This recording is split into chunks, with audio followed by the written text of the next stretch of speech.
Hello, everyone, and welcome back to the Monarchs commentary. Once again, I have Dragonix on to, comment on WWE Payback.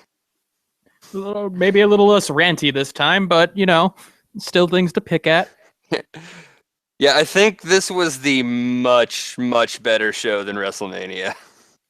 I mean, it didn't take much in some areas, so... Yeah, that's not exactly the highest praise. I mean, better than this WrestleMania. The Raw after was better than WrestleMania.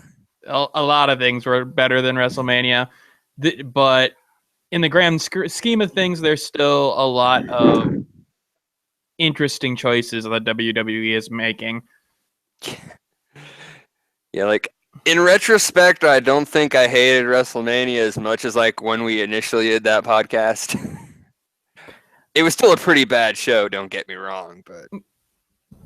I mean, it does take a little bit after, just sitting back and saying, oh, it could have been worse. They could have, they could have taken Zack Ryder off the international or Intercontinental Championship right after the O. But I almost think that was just kind of a whole bit about, you've been here a while. We'll give you the WrestleMania. We've got other plans, but we just need to get freaking Owens out of the title picture for a bit so he can have his Zayd feud.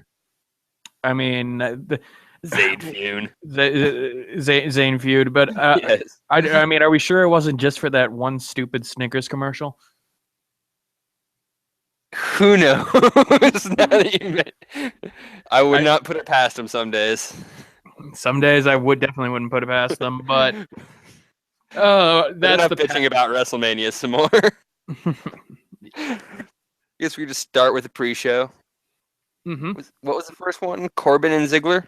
Corbin and Ziggler. I mean, it was okay. I'm mixed on this one.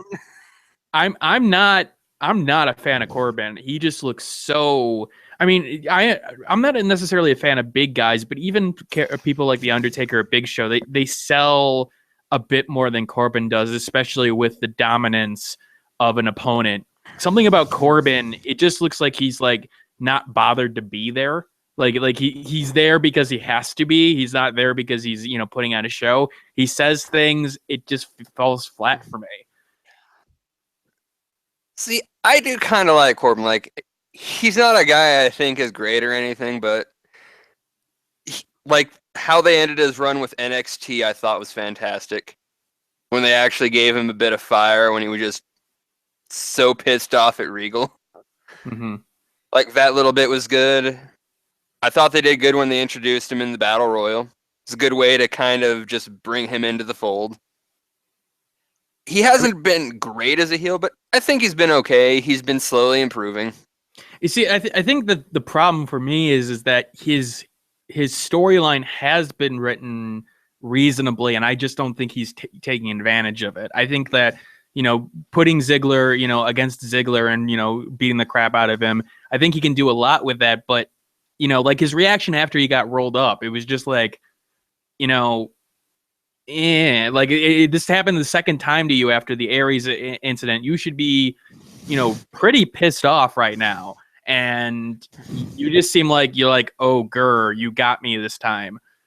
Like, just looking at Ziggler, Yeah. So I would expect something like what Jericho did with Ambrose, start, flipping things, throwing things around, stuff like that. But instead, he's just sort of broody. I was expecting him to just like straight just beat the crap out of Ziggler immediately. Or maybe go after the ref or something like that. Yeah. But I'm pretty sure they're setting up for one more match. Yep, I would agree. What's the next pay-per-view? Extreme Rules. Yes. So I'm pretty sure there's going to be a match at Extreme Rules, and I'm fairly certain the idea is to kind of put Baron over. I think they're just trying to test the water with him right now. It seems like it, but I mean, it's weird because it's one of those situations again where I'm very skeptical of Vince's involvement because again, as another big guy and I'm really afraid that they're going to push him way too soon. They're not going to let him build up like he probably should be. But instead they'll push him and hope that people get behind him. And we've seen how that's gone in several cases. Indeed. Like, again, if they take the time, I think he'll be a great addition to the main roster. They need to make sure they're taking their time with him, though, because he has quite a bit of work to do still. I would definitely agree with that.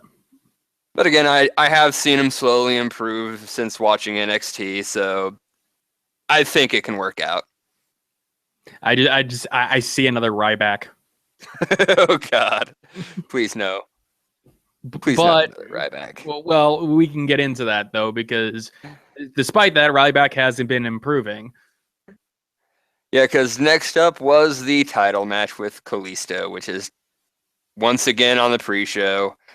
And once again against Ryback. But and this time around, it was a pretty good match. I mean, it had some good spots in it. That the military press off the top rope, the DDT on the outside of the ring. I mean, compared to the WrestleMania match, I think it was a much better match, even though that one wasn't necessarily bad. And again, I see Ryback improving in certain areas, but it's just, I mean, to me, it's the opposite of the Corbin and Ziggler match, which had a nice build up in terms of storyline and everything like that. This time, I think the wrestling was a lot better, but it just like, wait, why are they feuding again? I mean, is it just because that you want Ryback on the card? Because I mean, you absolutely gave nothing about it. It was like, oh, hey, by the way, we have a U.S. title match. Okay. I think it's because like Ryback beat Kalisto on SmackDown or something. I didn't see that episode, but he beat Kalisto. Like, well, if you beat the champ, you probably should get a title match. But I mean, it's like, okay, great. He's lost twice in a row now, so Ryback goes to whatever he does. And then what do you do with Kalisto now? You've squandered Kalisto so much at this point. I don't know whether it's because you're wanting him to get into the tag picture back with, Sin Cara, or, it just seems like they have absolutely no clue on what to do with him.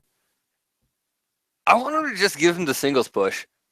I mean, to me, that makes sense. I mean, if you want to build another Rey Mysterio, go right ahead. He is the perfect candidate for that. He's got the skill. He does have a little bit of an iffiness on the mic at times, but I think he can overcome that with just his, size and, his ring ability.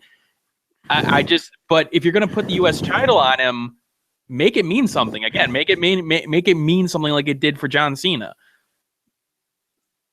See, I have a theory as to why this is happening, and it has nothing to do with Kalisto. Like, they had the match over at WrestleMania on the title card. Ryback, I don't know what the show he went on was, but was complaining about like his position on the card, how he was putting the title match on the pre-show.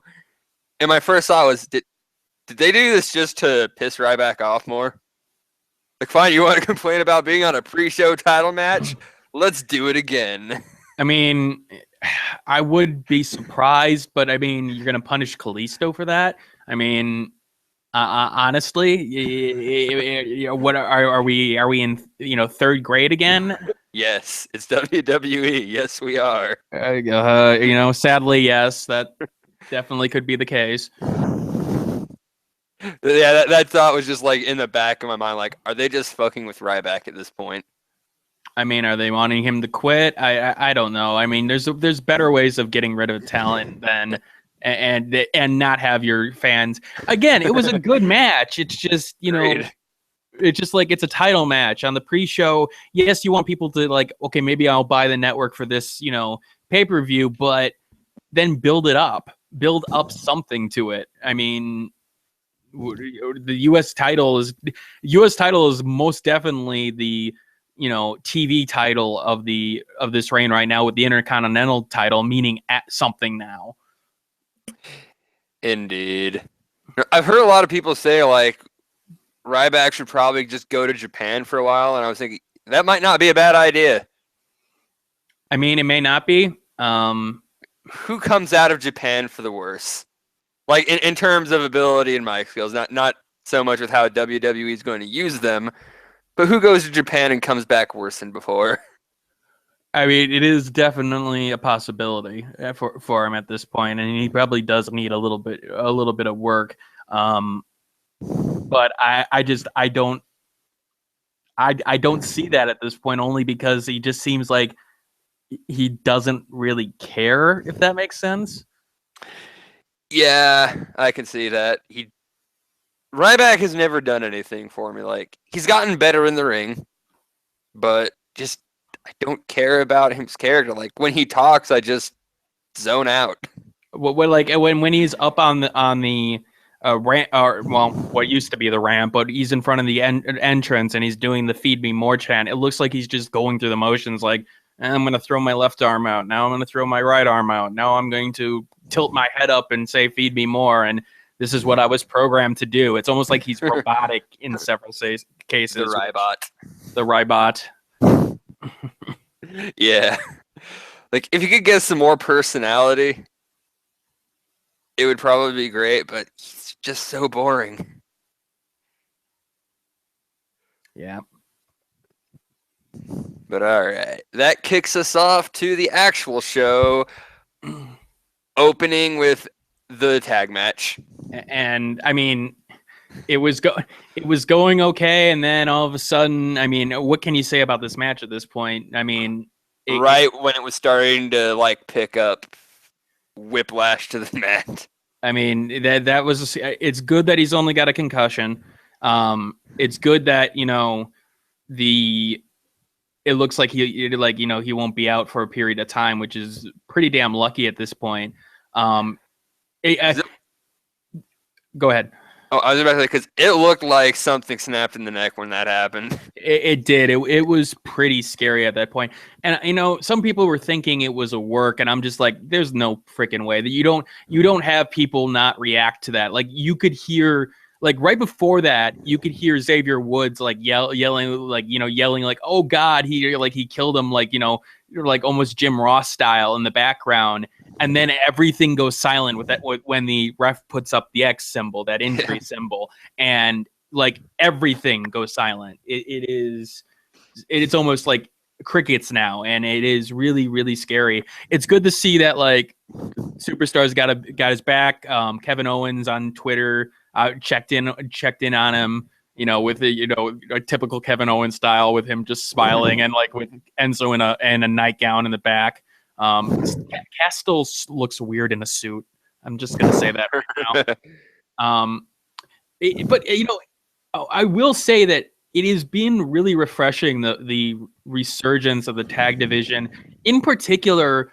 Like, tags like 3 or 4 years ago, like it was just two competitors. Like, there was absolutely no synergy in a lot of tag teams with tag moves or like working with each other. Now you've got Enzo, aka what I'm calling the pinball, and Enzo the flipper, just throwing Enzo at people like a bullet, and just like that is refreshing to see. Like, hey, they're actually using each other in tag matches. I still like the Vaudevillains. I still hate that whirling dervish. I don't like the finisher, but that is the greatest name for a finisher. I mean, it is the greatest finisher name, but like it's like, okay, so it's a. And what's the move? It's not snapmare, but whatever the move is called. It's just like, people do that all the time. So an uppercut is supposed to make it that much more impressive. I mean, I know I know you're going the Bailey to belly. I'll take this over the Bailey to belly.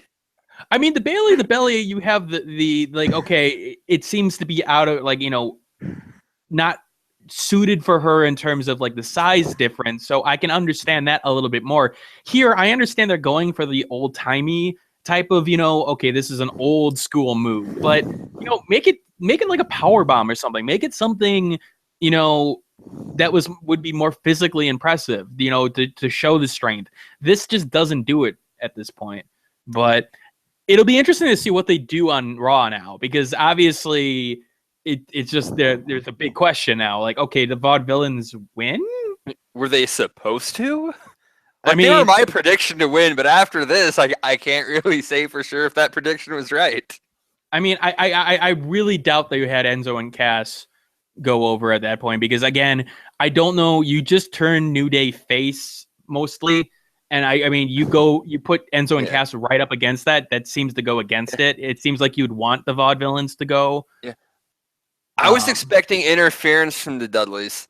I was too, but I did at first, but then the New Day were out there, and I was like, I don't see the New Day being like almost being happy with that. Like, wait a minute, you're screwing with our, tournament at this point, and I just see like another tag team coming out to interfere, just seeming to be weird when you've got another tag out there. But it would have made a lot of sense. And it would help build Enzo and Cass because I think they and the Dudleys do have good synergy going. And I think Vaudevillains end up being just fodder for the New Day because I don't see them going over them, even if you're trying to build them up. I'm not entirely sure on this right now. I'm almost suspecting Vaudevillains are going to win it. I mean, the thing is that you brought them up that quickly. I don't know. I would expect a little bit more build-up at that point. But then again, of the tag teams out there, trying to think of who are the heels right now besides the Vaudevillains. I mean, the Ascension. I mean, obviously, no. The Dudleys had their chance. I mean, maybe they get another chance. I can't even think of another one that's right now a heel. I mean, you got rid of the League of Nations. I can't even think of one that's really credible at this point. Like, New Day just bulldozed everybody. I mean, Jericho, but Jericho's gone. Not Jericho, Jarrah Owens, but obviously Owens won't be anywhere near that. I really liked Owens and Jericho as a tag team. That was fantastic.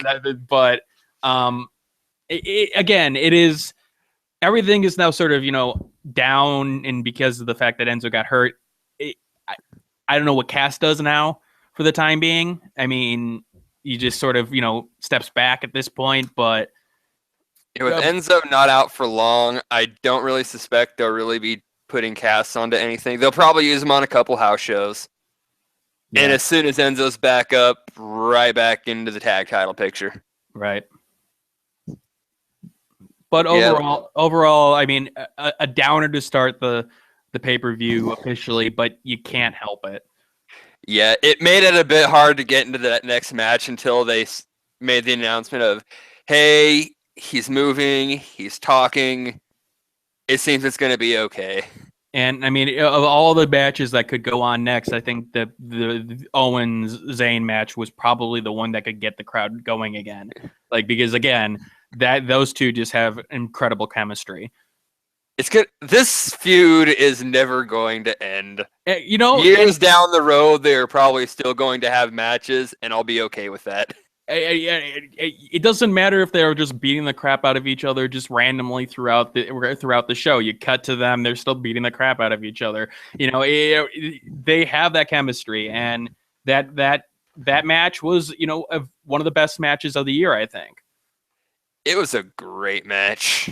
I mean, like, great beginning to end. It was kind of dragged down by virtue of the tag match prior, so this is not their fault at all, but it still got me back in after, again, the announcement, hey, Enzo's going to be all right.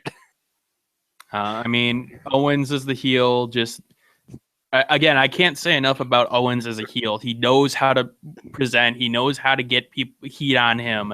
And he knows how to, sell to the crowd while not looking weak as well. He looks like, a heel that can back up anything he says, even when he has those weak moments, like where he just, takes his title and leaves. He never seems like he always seems like he's like ready for a fight. It's just that he's going to be on his terms. So, I mean, he needs to stop trash talking Michael Cole because no one is going to boo him for trash talking Michael Cole. I've gone back and forth on this because it adds an element to him, like, of course, by yelling at Michael Cole would get you over at times, but it also seems to make sense for his character. Like, just shut up. I'm the best in the world, and the fact that you're trying to tell me otherwise is, shit. It adds that element to it. It's just like, we're supposed to hate you, and to a sense, we really do hate you. But in that villain element, there is an element of like, I sort of like this heel. Yeah, no, see, it's great when he does it to just Byron Saxton. Yeah, but maybe him and Cole just shouldn't be interacting. Like, don't have him side with Cole. Don't have him try to say he likes Cole now. Just don't have them interact that much. I think it's the only way to go about that. I'm entertained by it. I mean, I know it's just you don't want to boo him, but you're supposed to boo him. He's the bad guy. And he's a great bad guy. He's a great bad guy. There is something about a villain that is likable at times, and I mean, playing off that can work. I mean, there are aspects that you're like, oh yeah, I do. There is an aspect that I like to a heel Rock and a heel Jericho, where it's just like, yeah, I'm supposed to hate you, but I'm entertained by it.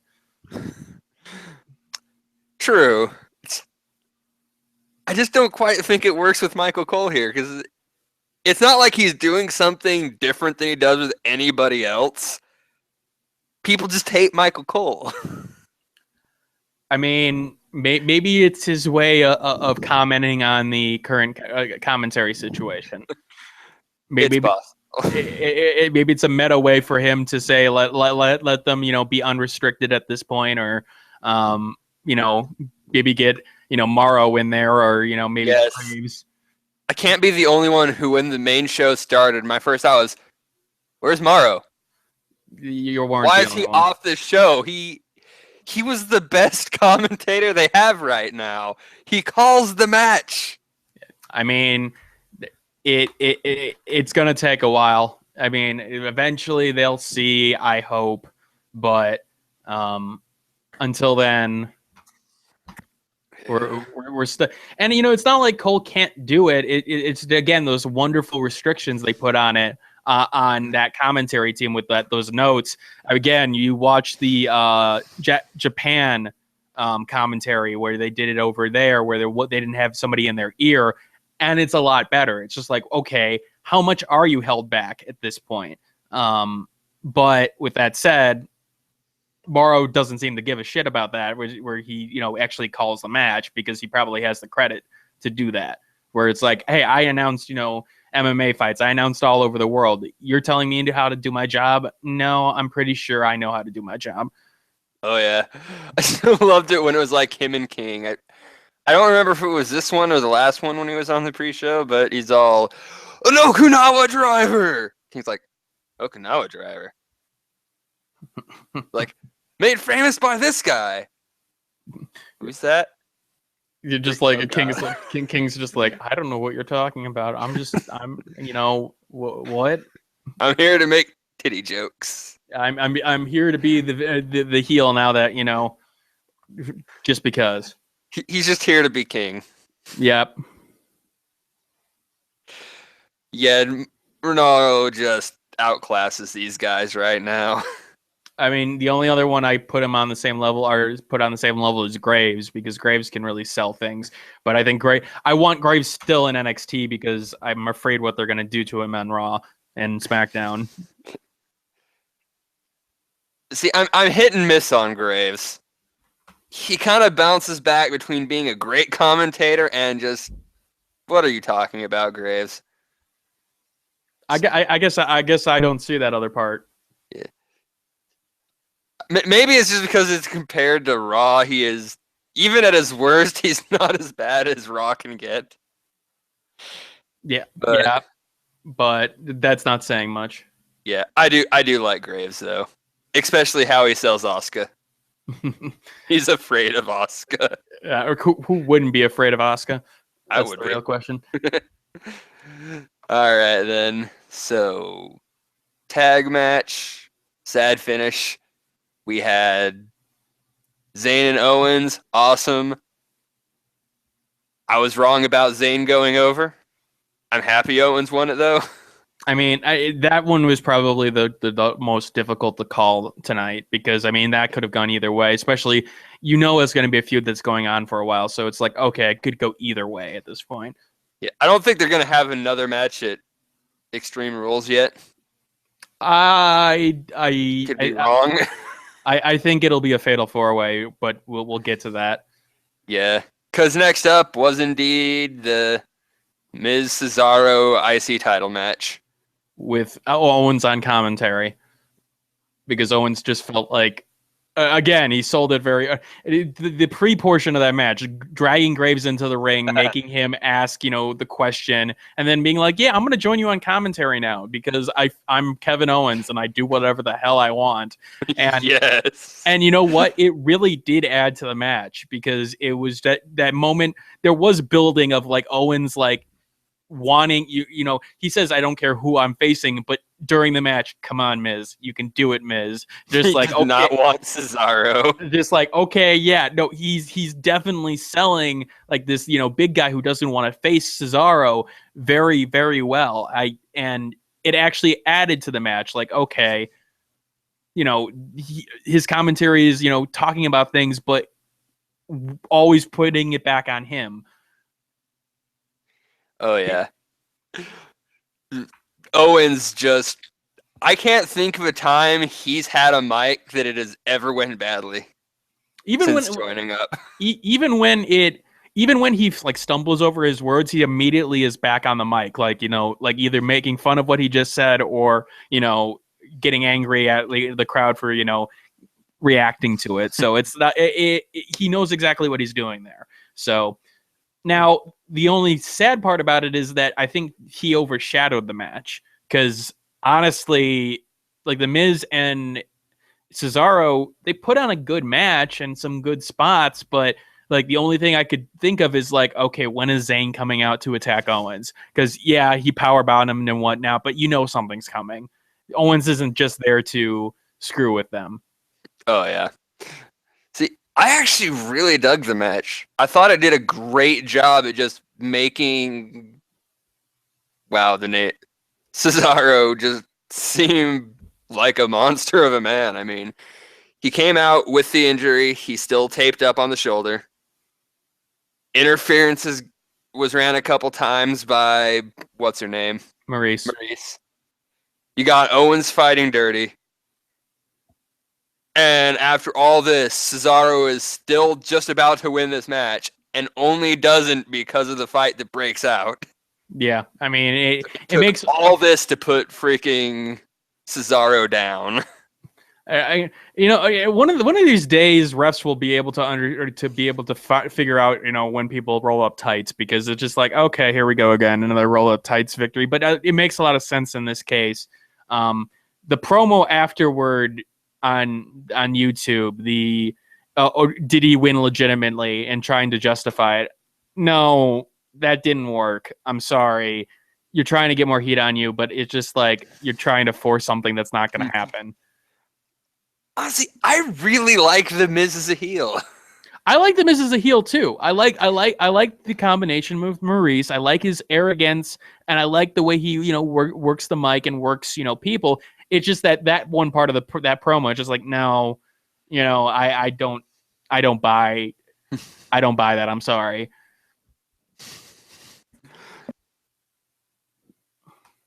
But I mean, you don't think it's going to be a fatal 4-way for the Intercontinental Championship now? I'm not sure. I mean, there's a lot of ways they could go with this at this point. I mean, Owens obviously inserted him into the picture. Cesaro can easily claim, "Look, I got robbed at this point." And Zayn, and then what do you do with Zayn if he's not in the picture? I mean, he's obviously still feuding with Owens at this point. So I just, especially because we haven't really had a lot of fatal 4-ways and it is Extreme Rules, I just don't see anything other than that happening. Let's see. I don't see him pulling a just freaking Miz versus Owens right now. The heel versus heel thing does not work often. No. If ever. I mean, it could work with Owens considering the way he can work the mic and everything, but I just don't see it at this point. You would just want to boo both of them is the problem. They are both too good at getting people to hate them. You see, I think in that case though, I see Owen. The crowd is a lot more intelligent than it used to be, so I just see Owens like, even though he's trying to get the good boo of the crowd, the Miz. People are just they want Owens with the championship at that point. I think just because they know what he can do with it. Yeah, I mean, I'm sure they're going to cheer Owens. It just still seems weird you're cheering for the heel and the heel versus heel. So I don't think they'll go with that. It's possible. They might just try to redo Miz and Cesaro. Though I think Cesaro should probably just get pushed into the main title picture sooner. Give him a couple big feuds after this. I mean, I think both him and Owens need to be. I could still see Zayn on the mid level and Miz on the mid level, but I mean, Owens right now. If you really want to push Reigns as your top babyface, which I don't think anyone thinks at all at this point, and you're probably going to have to turn him heel. But if you need a heel before that, I mean, who's the best on the roster right now? I think it's Owens, by far. Jericho, yeah, but I don't think he's that level anymore. So I'm sure he could do a good feud with Reigns, like Jericho could. But at this point, Owens would. He's just on fire right now. And I just hope they realize that at this point, and they don't wait on him longer than they have, because I think after he did the whole Cena thing, they didn't do as much as they should have with him, because they could have taken him to a whole new level. Oh yeah. I almost think they should have just, like, after that first match, not had a rematch between the two for a while. But that's going off on a different tangent at this point. Yeah. Yeah, so great match here. The chaos worked well for the finish. A lot they can build off here. So good storytelling, and overall just impressive for, the mid portion of the show. It didn't put me to sleep. I actually like what they're doing. Keep it up. And was Ambrose and Jericho next? Yes. Okay. It's like it was either this or the women's match next. No, the women's match was just before the promo. All right. So yeah, I don't have too much to say. Great match. I think it dragged a little bit too long. I think there were a couple of things. The thing is that I felt like that match should have been granted a little bit differently, what Lesnar and Ambrose should have been. This idea of getting a little bit of an offense in early, but then beating the crap out of him, him kicking out, putting him on the walls, 2 or 3 times, and Ambrose not giving up at some point. For Jericho, I think it made a little bit of sense, but I think after like the second walls of Jericho, it was like, okay, move on, because Ambrose is not tapping. I'm sorry, it's not going to happen. Not with the character they've built. I think why this went on longer is they needed to, some of these matches. I think they needed to extend the time on because of the Enzo and Cass thing. Like they had more time to fill, so they might have looked at this match and went, "We're going to need you to go a bit longer. We have a pay-per-view to fill out." I'm surprised though. I mean, why not bring out? I mean, in that case, why not bring out like Banks? Like, why not bring out Banks was there. She was obviously in a promo earlier. Why not bring them out for, a surprise match and fill it that way? I mean, come to think of it, weren't they building up a Lynch Emma angle? And they're not there anymore. Yeah. Wait, what happened to that? I thought they were supposed to, come to blows here. So did that just mean nothing? Is Emma hurt? I mean, what is going on? So I actually, when the women's match was halfway through, I was like, wait a minute, weren't we supposed to have another women's match at this point? Yes, I was looking forward to that too. I like Becky and Emma. Would have been a good match. But, and maybe the extension portion is possible, and maybe they were sort of forced into it. I guess it still didn't help the match at this point. And also like when Jericho hit the rope with his head, I was just like, "Oh God, please no, not again." Like I don't know if you saw that part of the match. Oh, I did. I twinged for a second too, but Like please no. it didn't snap down this time. So I was like, okay, Jericho's good. No, the most heat on in the world would be on the rope at that point. They put out, yeah, for taking out freaking Jericho and Enzo. No, I almost saw it for a brief moment at the end when he locked in that last Walls of Jericho that he was going to win it. I don't see that with Ambrose's character.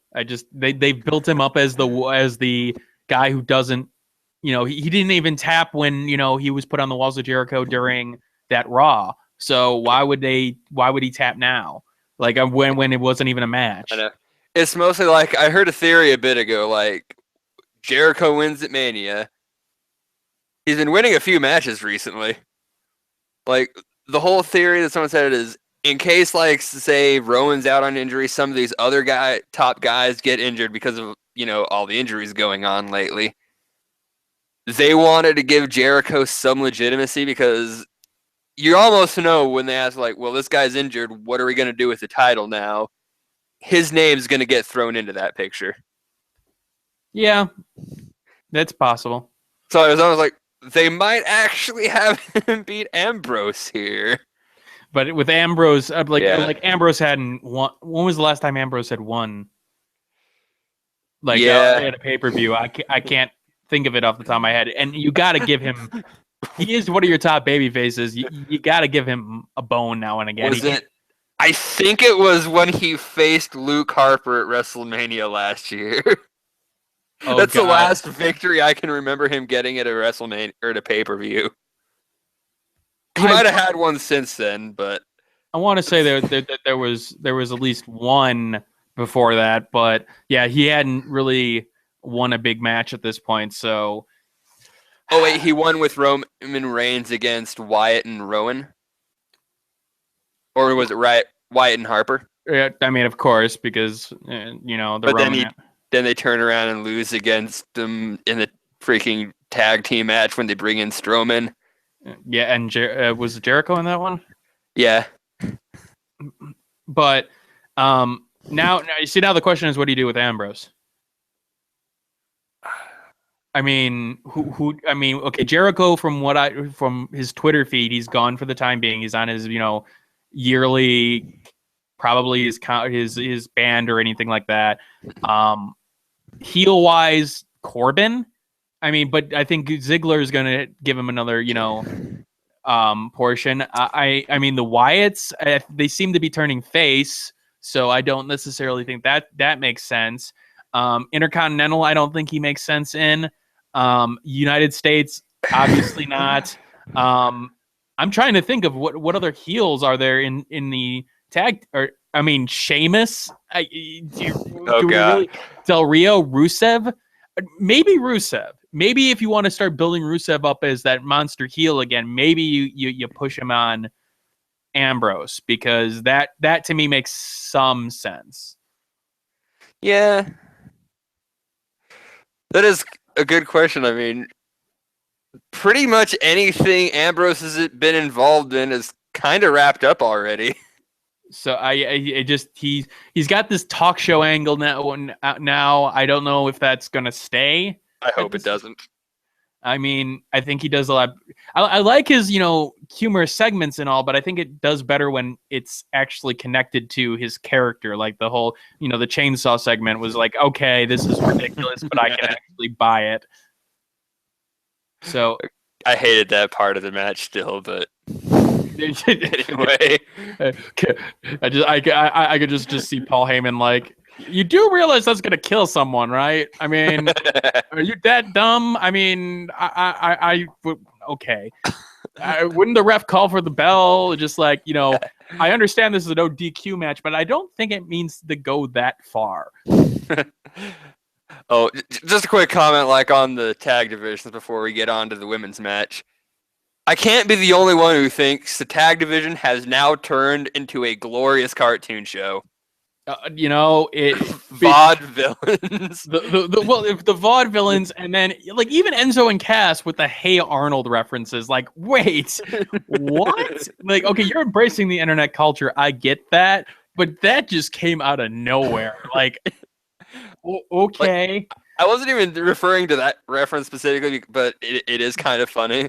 But you've got freaking old school Victorians, a group of male cheerleaders, a tiny hyperactive New Jersey thug and a giant.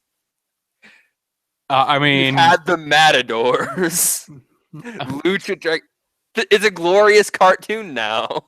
And I wouldn't have it any other way at this point. I mean, I wouldn't have thought to revitalize the tag division this way, but hey, I'm digging it. You know what? It works. The Dudleys are probably the ones you can take the most seriously. Yeah, that's sort of weird. Then you remember it's like, oh, by the way, Bubba Ray likes to put people through, especially women through tables. Oh, right. So, all right, this is the most serious tag team we have. All right, let's run with this. The only thing to do at this point. You are a sports entertainment show, and there's some of the best matches sometimes too. They did. It's definitely weird. Like a year ago, you would have said, "Oh God, what is happening to the tag division?" You know what? The most normal ones are the Usos right now. But oh yeah, the Usos, the ones I keep forgetting about. Well, for a good reason. Still can't tell them apart. Well, I mean, we'll get to that in a little bit, but they may actually have some help coming for them. Indeed. So on to Natty versus Charlotte. I want to hear your thoughts on the match first. All right, because I've got beefs. Like the match itself, I thought was good, beginning to not quite end. Yeah. But the moment it hit that end, I'm like, wait, this is like a 15-minute match. It didn't really explain what happened, but basically you get the impression Ric Flair paid off the ref. And it's supposed to have a connection to the whole Montreal screw job. It's the I don't remember that much of the WWE history like that. That is supposed to be like little, like he's supposed to be connected to it somehow. It was basically just Flair basically did it just to mock Bret Hart because Flair wasn't involved. It was just Bret Hart getting screwed. Yeah. Like in real life, Bret Hart got screwed. But I don't get WWE booking. So you have this women's wrestling, which is revitalized women's wrestling throughout, the entire wrestling sphere. You have really good competitors. You have Natalya, who finally has some competition on her level. Like, okay, she was a really good wrestler, and she was able to do things that, she didn't have the competition that she really could do things with. Now she's got Banks. Now she's got Charlotte. Now she's got Lynch. Now she's got, Emma. So she can really do things.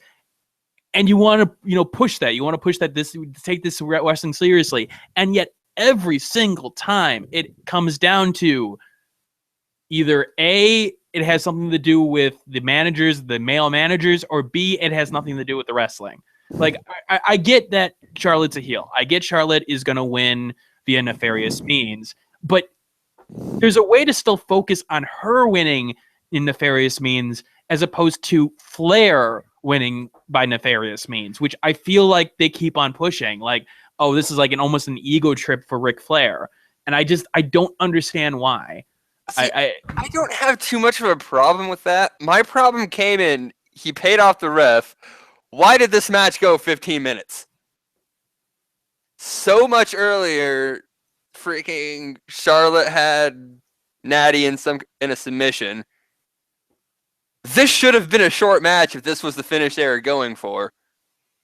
I mean, I don't see why it went this long if this was what they wanted. And what the sad part about this is like there's also like inconsistencies that develop because of this. It's the okay. How do you go from here with the go here with like, okay, what does Natalya do now? Is it just going to be another rematch at this point? A no disqualification match? I don't know what you do to set it up at this point. And to me, it's cheap heat. It's heat that is designed to put somebody over that really needs it. And I don't think you need to do that with Charlotte. I think she's good enough on the mic to get that heat. I think you've got the Flair angle. I just feel like you wanted the double sharpshooter spot. That's what you wanted. Then let's be fair about this. There were 100 of different ways you could have done that instead of invoking the Montreal Screwjob, which, by the way, is sort of infamous for a reason in the wrestling community. It wasn't a happy time. Yes, of course, Shawn Michaels, won in the end, and people like Shawn Michaels, but people don't like that portion. You're bringing back the past for what exactly? I don't know. I mean, to me, it's just like, you've got such a good match, some of the best technical wrestling you've seen in the women's division for so long. And I just feel like it's always playing second fiddle. It's always playing second fiddle now. And it's sad. Do Bayley, unlike, something like Bayley versus Sasha Banks. Okay. Remember how well that worked? Because it was two wrestlers who had, strict storylines related to wrestling, related to, didn't have to do with their gender, didn't have to do with anything else. It was two good performers going out there performing, telling a story. That's it. And guess what? That was a match of the year candidate. So why can't you do that the same for the main roster? Because you have the talent. See, I have no problem with this in principle. The only problem is they've really only got enough time for one and maybe like a small side story involving the women's title. They have no real time to build up multiple stories, different feuds. So I don't know what to do about that unless you just want to like scrap superstars and just make that the Divas 1 hour wrestling show. Get some more actual divas on there. I'm still saying divas out of habit at this point. But that doesn't answer like the first, like, okay, this is the women's division. Like even the one storyline you're going to focus on, why not make it about, the wrestling again? Why go down this specific path where it's like, shenanigans, always the shenanigans. I guess I have major problems with the fact that they keep on going back to the same well. Like, okay, Ric Flair gets involved. Ric Flair gets involved. Ric Flair gets involved. And, okay, I've got Bret Hart to deal with it. Oh, but I don't have to deal with Bret Hart because I paid off a ref. Okay. See, again, I wouldn't mind if there were some other stories going on too, but again, we have one story. And, well, we have Ric Flair and his daughter now involved with this one story. What do you do other than Flair-based shenanigans at this point without cutting Ric Flair out? So, I'd be down with cutting Ric Flair out. I think there's a long time coming. I think there's other ways you can do it, though. I think, to me, the best way that match could have ended with Charlotte, going over still was that, Flair tries to get involved, Bret stops him, and then Charlotte does shenanigans because of it. Like they're both distracted, and Charlotte is able to get, either, roll up the tights or, use the ropes or something like that while both of them are distracted while still, retaining the championship, still put it on the wrestling portion. It just felt like, and I want to also comment on the commentators, because the commentators are not doing a good job of selling things. Like, there was so much confusion after that happened. Like, wait, what's going on? And then you're trying to force in the angle of the Montreal screw job. Like the moment that Cole said Chicago screw job, I'm like, you've got to be kidding me. I'm not surprised he said that. Obviously that was written beforehand, but it's just like, okay, you set this up way too, like nobody's gonna believe it, if that makes any sense. Yeah. Again, I still don't think it'd be bad if you had more stories going on, and because this is the only thing you think about when you think women's wrestling right now in WWE is one storyline, and it's always involved shenanigans.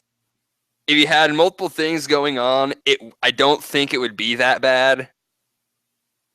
but inevitably we have one thing going on right now. Well, hopefully, So, you know what? Here's my solution to that. Cut the 20-minute authority / whatever promo into 10 minutes and give another 10-minute match. Because guess what? People don't like the 20-minute promos. I'm sorry, it's not working. I don't know. I think I could do a 20-minute Kevin Owens promo every so often, not nightly. Yeah, not nightly, but yeah, that does work in that point. But it's like, oh look, I'm really afraid for the next couple of Raws. It's going to be a 20-minute Stephanie versus Shane promo because we wanted that over authority. Please no. I was enjoying the shorter Shane McMahon promos. Yes. Like, here, I'm going to be out here for like 5 minutes, and then we're on with the show. But we'll see if they keep that up. I don't think so. I hope they do. Like, I guess next we got to talk about Stephanie and Shane coming out with McMahon. I'm pretty sure that was the next thing that happened. It was. I admit I was expecting a brand split. You know, I don't think they have the talent for it, but they kept on sort of working that angle. They might be waiting for more people to come back from injury, so they have that star power. I mean, yeah, it's possible. I'm not a fan of either one of them, but both John Cena and Randy Orton have some pretty big star power behind them. And I mean, you do have. I mean, the thing is, you also have a couple people you could probably easily call up in NXT at this point with Balor and even Joe, even though he's got the championship now. I think they're more than ready. But I didn't expect this, so I'll give them credit for that. This could turn out well. It could also turn out to be another authority. Like the best case scenario is, they mess with each other, but they still put on good matches. The worst thing that could happen is Teddy Long versus what's his name, Laurinaitis. That's the first thing I thought of. Oh, is this going to be another Laurinaitis Long back and forth? Because if it is, I'm going to scream. I think I missed that bit of wrestling, thankfully. But I like Teddy Long. There's a reason why you probably missed it, because it wasn't memorable to begin with. But even when they had moments, it's just like, please go away. Please, can we get back to the wrestling? WWE recycling crap that doesn't need to be recycled. But the only thing that I really didn't like about that promo is like, wait a minute. So Mr. McMahon now wants Stephanie to shed the blood of Shane and vice versa. Wait, I thought he loved Stephanie and like disowned Shane. And I get that Shane has like earned his respect in his eyes, but wait, what has Stephanie done to really piss you off? Because shedding blood is like, I want to see you rip each other apart. Okay, it feels like a McMahon thing to do at this point. I remember back in the day, he's always been kind of a sadist. You got a point there. Maybe they could have probably built that up a little bit better. Like maybe like have a promo or two where like Stephanie said something and he like gets that weird look in his eye, like what did you just say or something like that. But it's just one of those things like. It's just like, wow, okay, Mr. McMahon. I loved it so much.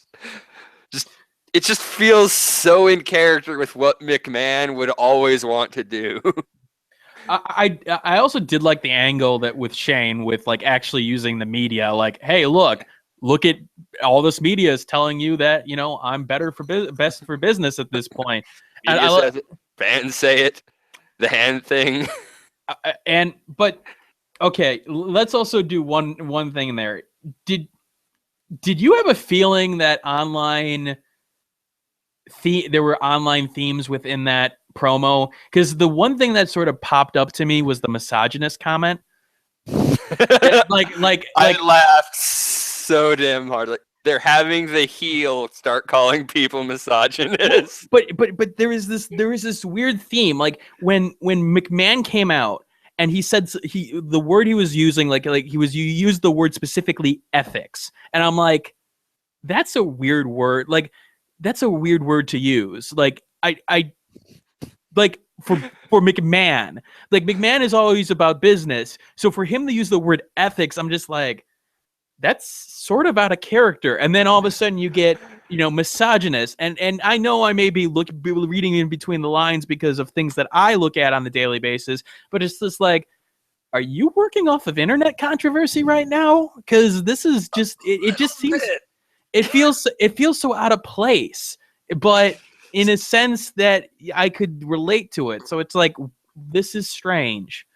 See, I remember like back when they first did the promos between Shane and Stephanie arguing with each other.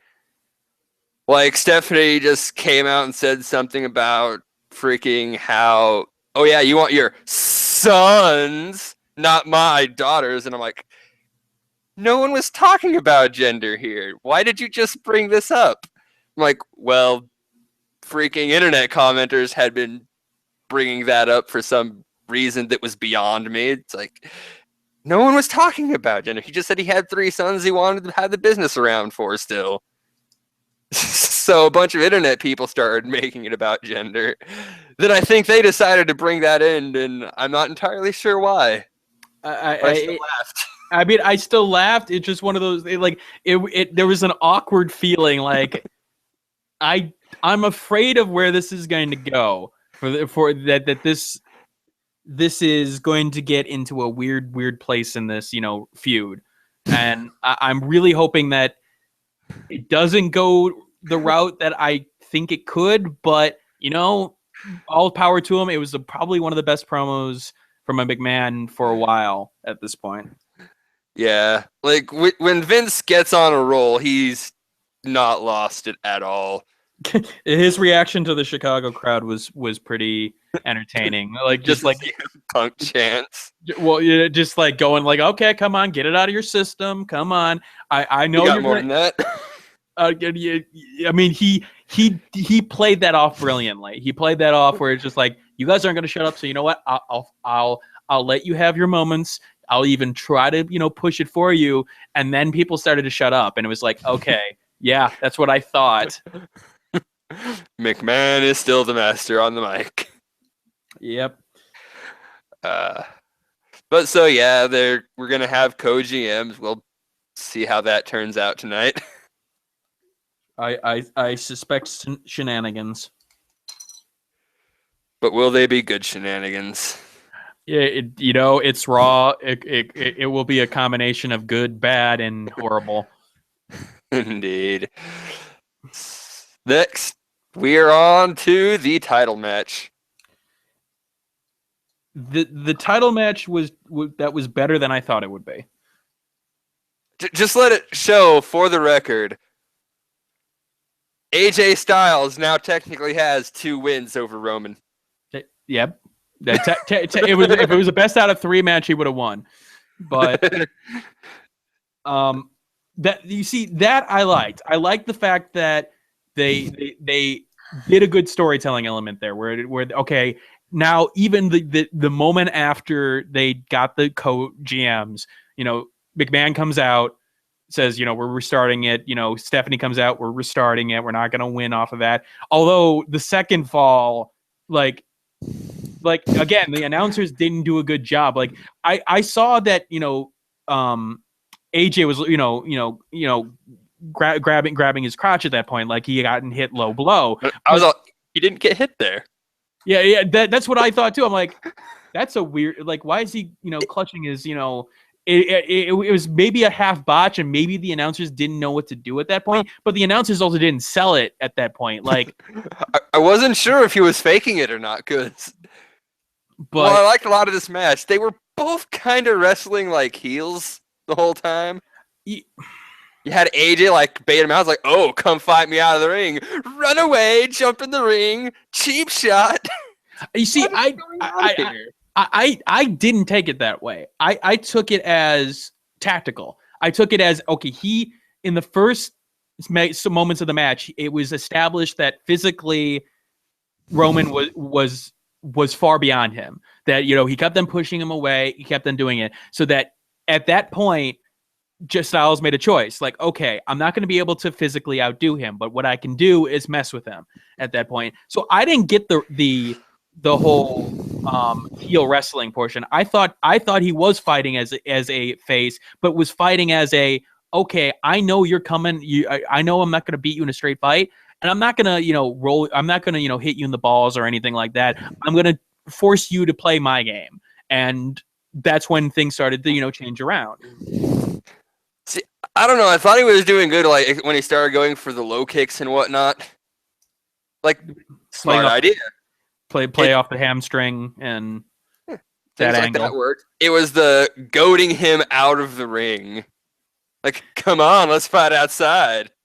That's the moment I'm like, that seems a little heelish. Like, not full blown heel or anything, but I think they were trying to play up the bit. Like, you knew the Bullet Club was coming out at some point. It's possible, and maybe they were sort of teasing, like maybe they were testing the waters to see how the reaction would be. But they're still cheered AJ. Of course, they were still going to cheer him. Of course they were, but it's one of those. Well, maybe there will be less booze this time around, or maybe there'll be some booze for AJ. But of course, it's AJ at this point. So, probably the spot of the night was that forearm through the table, because that looked impressive. That looked like, wait a minute, we haven't seen that before. Kind of impressive, because the fact that Roman was in front of the table, and you got a different angle coming. You expect the table to break because of the force, but it was something different. It looked impressive. It was interesting.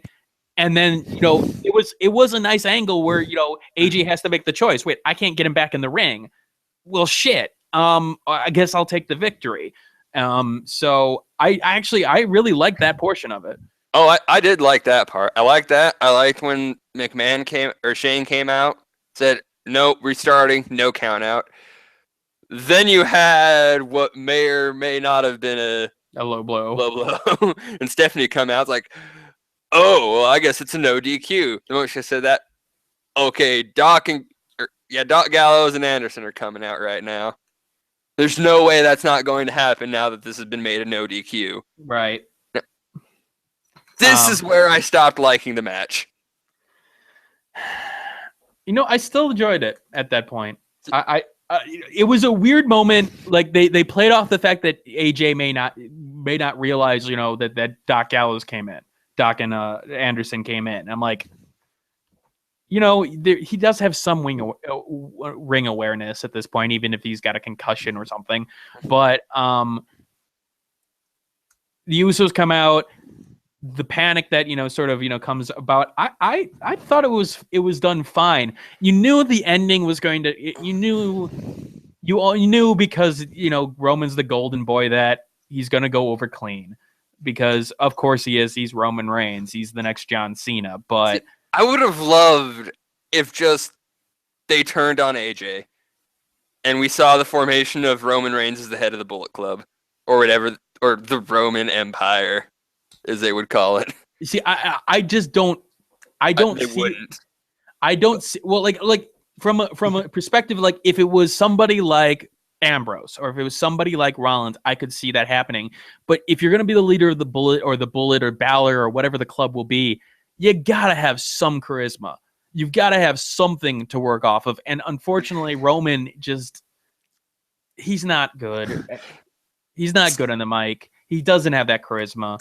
If he went just like what it was right after WrestleMania when he came out, like, I think he needs to stop saying this, but just oh, come on, guys. I'm not a bad guy. Just a smug asshole about the whole thing. If he went that route, I think it would work. The problem, though, there is that what would make you that works in terms of getting the heat on him, but I don't think that works in terms of, okay, so why does Gallows and Anderson follow him? Like, what's in it for them?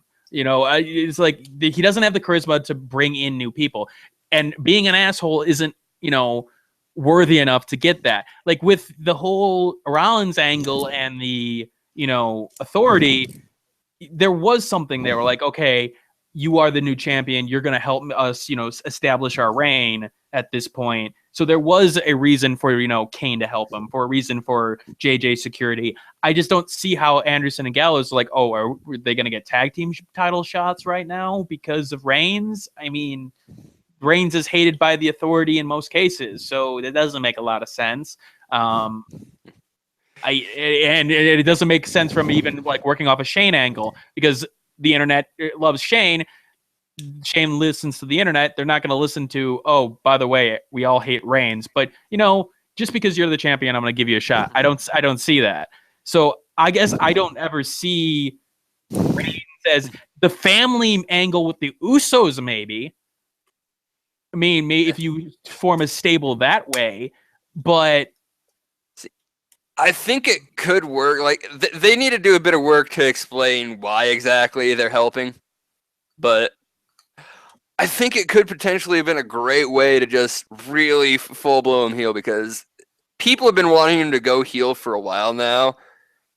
So you'd have that weird moment, like if you turn John Cena heel, you would just flip who's booing and cheering him. You turn Reigns heel, you're just going to start getting people cheering for him because it's like, finally! You have to pair it with something no one would want to happen. No one wanted Reigns to be the head of the Bullet Club. There would be just so much heat on him at that point if that were to happen. But the question is, could he keep that pressure? Could he keep that heat? And I think that's the problem I have with it. Like, yeah, you definitely need something like that for Reigns if you want to, keep him at the top of your card. But I just don't think he has the mic skill to do it, or at least has enough of confidence in his mic skill to tell you WWE creative writers to go screw themselves, and he's going to say what he wants. Because to me, he's all the mark of, oh, this is what they said for me to say, and I'm going to say it. See, I actually think for the most part, he just kind of works best as the silent guy. Yes. So maybe just go that route with him. Just you have the Roman Empire. They don't say much. They're these three just giant men crushing people. Just dominate for a while until you build some people up to take them down. I mean, that could work. I mean, it definitely could, but I would have thought they would have, built him as that silent warrior by now, as opposed to, oh, come on.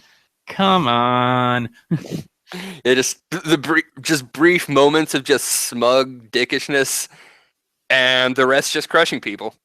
I mean, I think it'd work great. I think it would work great. It did surprise me they announced the rematch almost immediately. Like, wow, okay. I mean, it makes sense, but during the same pay-per-view, it's like you just take the shit out of your own pay-per-view. Like, what happened really didn't matter here. See, where I turned on this, it wasn't so much the match itself. It's this idea that this whole, did AJ have the Bullet Club come and help him? Is he just trying to play the good guy? Because of how they did this is going to go on for another month. Yeah, I mean, and he's not. I mean, if they do make it like, but the problem is like, okay, if you do make him the who did hire Anderson and Gallows, to be honest, I'm still cheering for him. Like, okay, fine, great. People are booing the Usos against these two right now. You can't have an association with Roman Reigns and get cheered anymore. Well, I mean, even with the Usos against the Dudleys, they were getting booed because, I mean, no offense to the Usos, but okay, they got their tribal thing going on. They have some skill on the mic, but they never seem to use it very well. And it's just like, they're sort of boring. I think it's in part because you can't tell the two apart. I don't know who's who at all. I hate that. That is a problem. Even with like the Hardys back in the day, I could tell which one was Jeff and Matt. Yeah, I mean, it's the same thing with like Dash and Dawson. Which one's Dash? Which one's Dawson? But at least there you have some, like there's a physical description, like, okay, one's bald. Okay, good. Here it's one's got face paint on the left side of his face. And Here's the other thing with the Usos is, like, they both, when they're out there wrestling, they're wrestling like singles wrestlers until they are both in the ring at the same time. But then they switch out, and it's the same style for both. Yeah, it's just like, oh, you just subbed in a substitute. I mean, like, you have Dash and Dawson, who they do basically wrestle the same style, but they work so cohesively as a team that works for them. Like they work off each other very well, and actual tag team. But even then, you also have those moments where one of them is separated from the other, like the moment where was it Dash that went under the ring? Yes. And so it's like, okay, I know that moment was Dash's. Like, okay, cool, that's interesting. Here it's like, oh, the Usos, Jimmy's facing Bubba Dudley by himself. This is exactly the same match I've seen all the time, except they're not tagging each other. Okay. Yeah. I just don't see the point in the Usos being here right now. Like, it really was the same problem with the Lucha Dragons and the Matadors.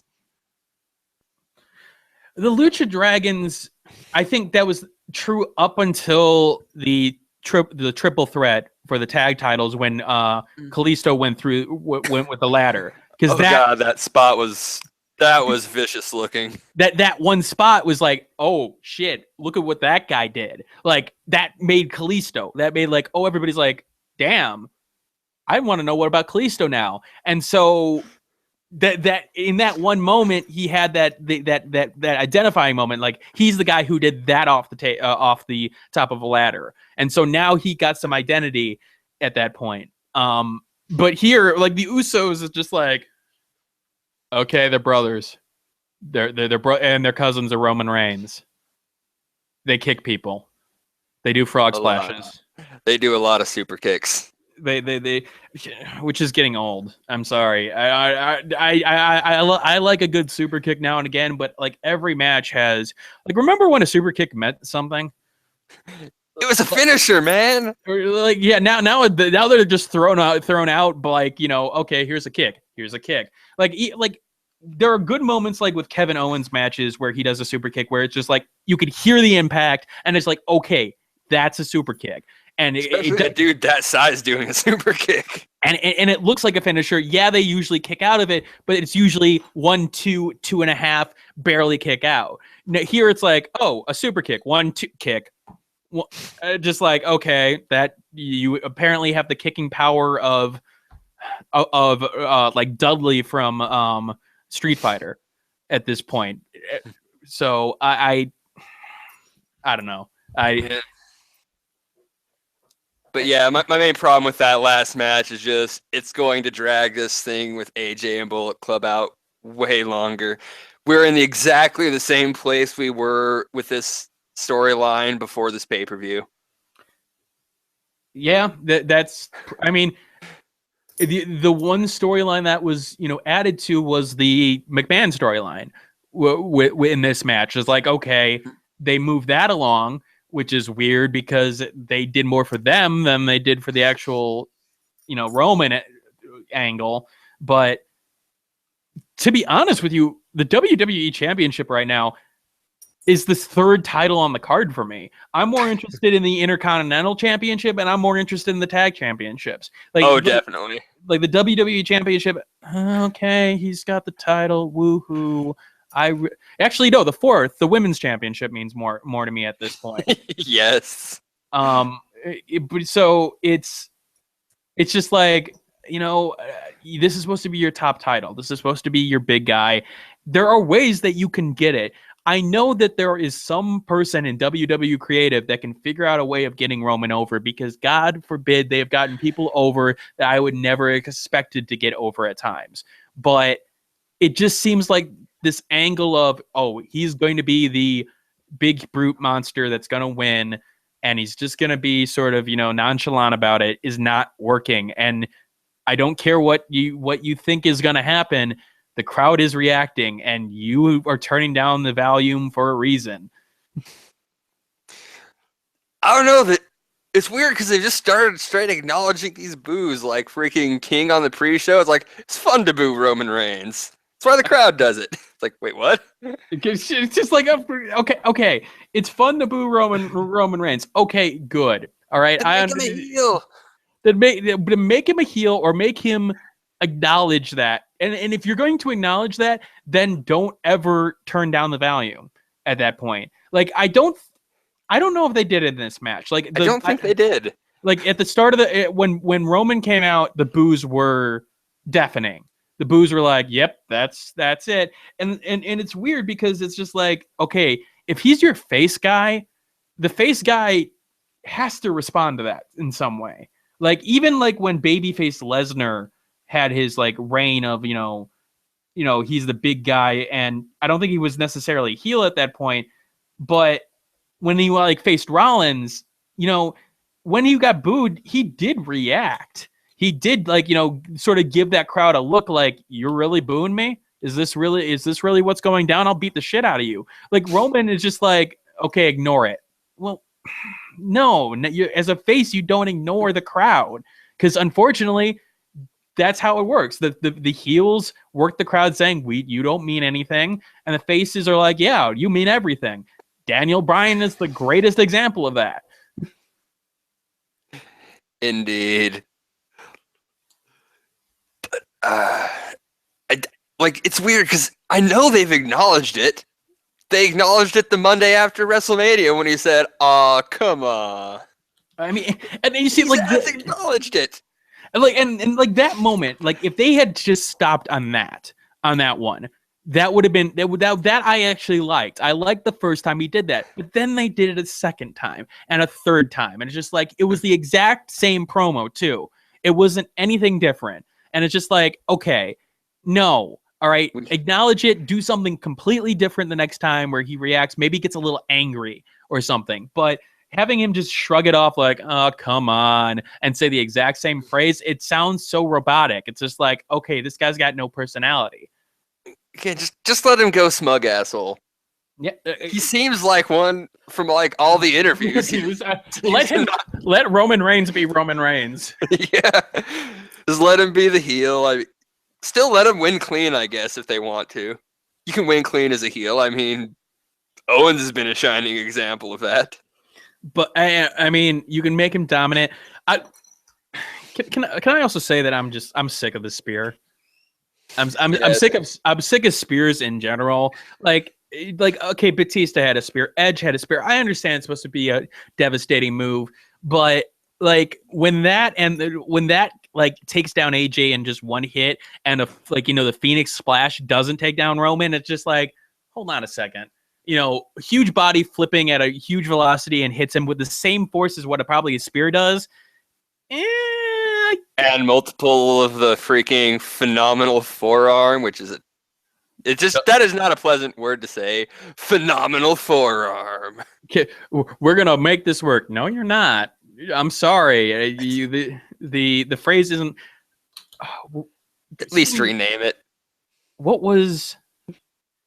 I'm trying to think. There was I think the New Day, during the tag match, they said something about I think either Enzo and Cass's finisher. They had some weird phrasing for what they were going to call it, and I'm trying to remember. It was actually. I remember it being clever though. That was the kind of thing that I would expect. They used Cass's name in some way. But it was okay, that's a creative name. Phenomenal forearm. Yes, he's phenomenal. But you know what doesn't make people fear? A forearm. I'm sorry. There are other body parts that are, a kick. Okay, you got a huge foot coming at you. The KO punch. Yeah, it's not that, great sounding, but a punch is something to be feared. Forearm just sounds like, oh, I've got a body part. And it's phenomenal. But it just doesn't work as a finisher. The Styles Clash works as a finisher. The Calf Crusher, while I'm not necessarily entirely sold on it, still works as a finisher. But the forearm, selling me that as a finisher, I'm sorry. I see other strike moves that are much more impressive. Yeah, he's jumping off the top rope. Yes, it looks, interesting, but it's not a finisher. I'm sorry. It's No, not at all. I don't know what this is with some of my favorite wrestlers having some terrible finishers. Like what The Rock is basically known for, having a terrible side slam for a finisher, nothing but theatrics, an elbow drop, and a sharpshooter, which you can't apply for shit. What is it? The shittier it's like you think about the best finishers nowadays. Okay, let's see. Neville's, Red Arrow. Okay, that's awesome. That's a finisher that I'm like, okay, I want to height, and it's at least very impressive that you can pull it off. Yeah, and there's something about the twisting force that, like, when he hits the opponent. Okay, the rocket launcher. Even though I think they could do a better job with the rocket launcher for Enzo and Cass, like the idea of Cass just taking Enzo's frog-like splash, not frog splash, but his body, full body, and just pushing down on it and slamming it down with force. Okay, that makes a lot of sense. It's impressive. But then you've got something like even the spear. Yeah, their neck hits back and they look like they've been taken down about a damage. But we've seen it so many times before, and we've seen people kick out of it easily before. So why? I mean, just because that Roman Reigns is this big, huge thing, his spear doesn't even look that good. And the Superman punch, the AKA, I'm literally being Superman because I can't be beaten. We're almost taunting it in front of you at this point. I love how he insists on cocking his arm every time. Is there a reason for that? I mean, are you trying to get yourself psyched up at this point? I love it when there's like three people like cock arm, Superman punch, turn, cock arm, Superman punch. One day I can take the cartoon tag division more seriously than that. But no. So you see, one day what needs to happen is that Roman Reigns, unfortunately, he doesn't have the body for it now, but he needed to wear sleeves. And then one day, to make him, the pull off the heel portion, like a sleeve rips off and it reveals a mechanical device. Like every time he's arming it so that it gives extra force when he's punching. and it starts to make sense at that point. But it's just like one of those situations. It's like, even when the psych up moments, they've been getting a little bit ridiculous lately. Like there's that gif of Reigns bobbing his head in a match against Alberto Del Rio, trying to psych himself up, and he looks like he's having a seizure, and it is just like, you're the champ. Do you really need to get yourself psyched up for this? I mean, you're really. I mean, on the other hand, when Bryan did it. Yeah, it also looked ridiculous at times, but he also had, one, the hair to really sell it, and two, that was his gimmick. That was feeding off the crowd. No offense, Reigns isn't feeding off the crowd. He's basically told the crowd that they can go screw themselves at this point. So, what's he feeding off of? Is he feeding off the voices in his head? I mean, that could be it. I like a good psych up before a finishing move when it sells you on it, but Reigns is going in the corner. It just looks dumb.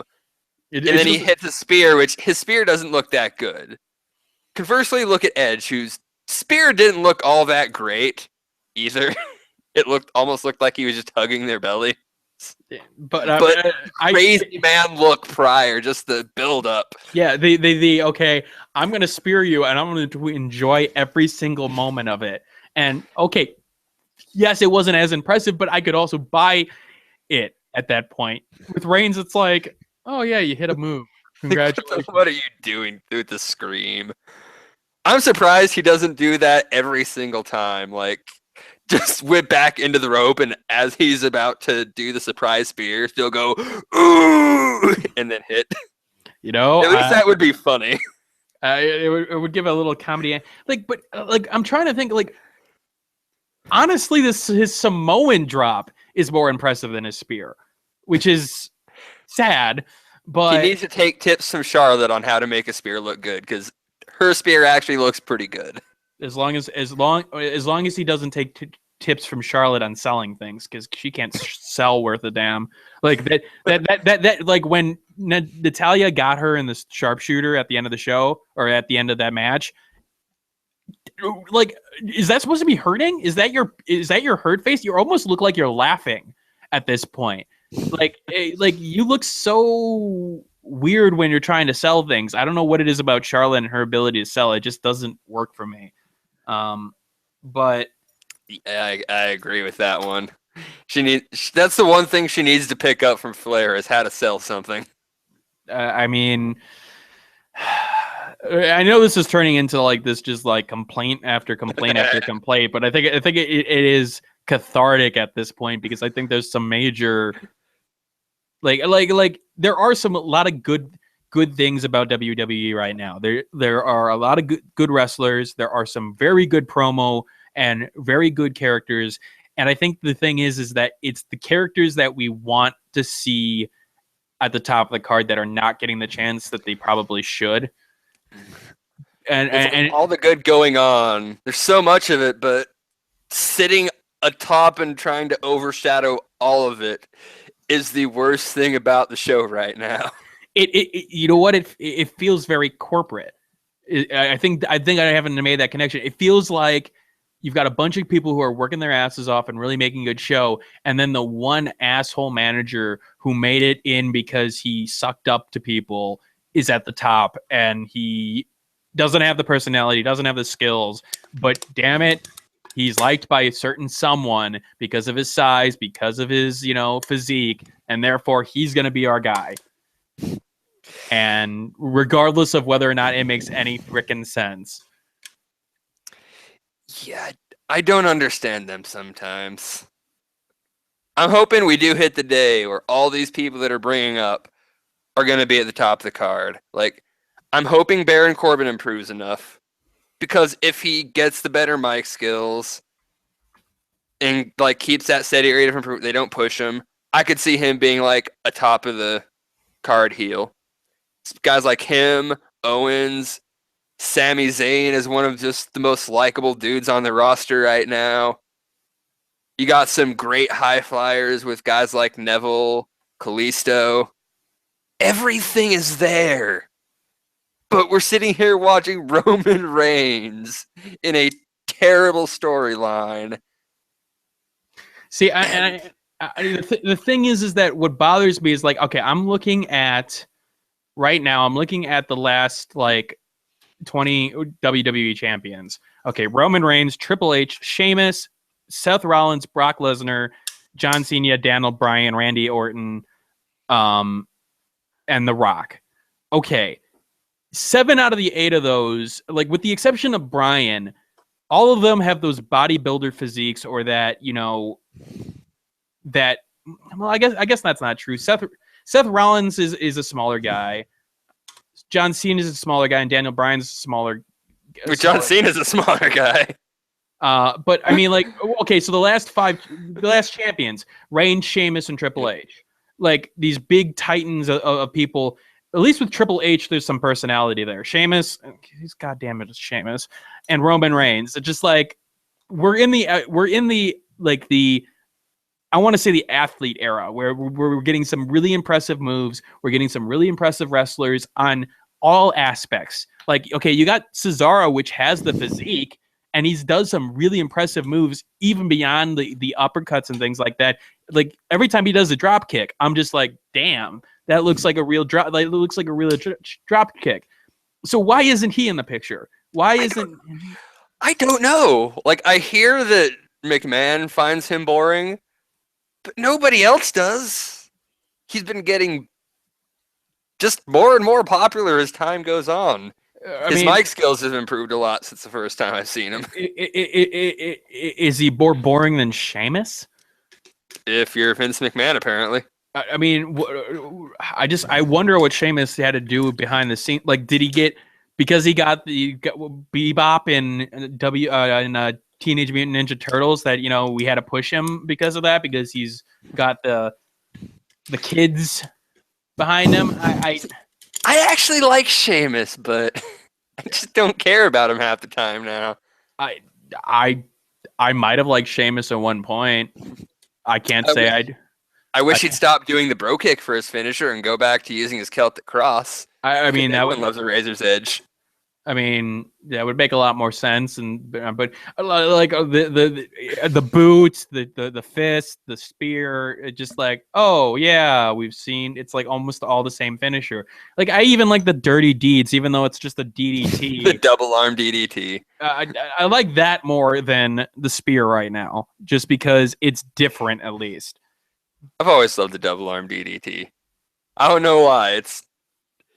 I can't explain why that one just works better than a normal DDT. But it's got something to it.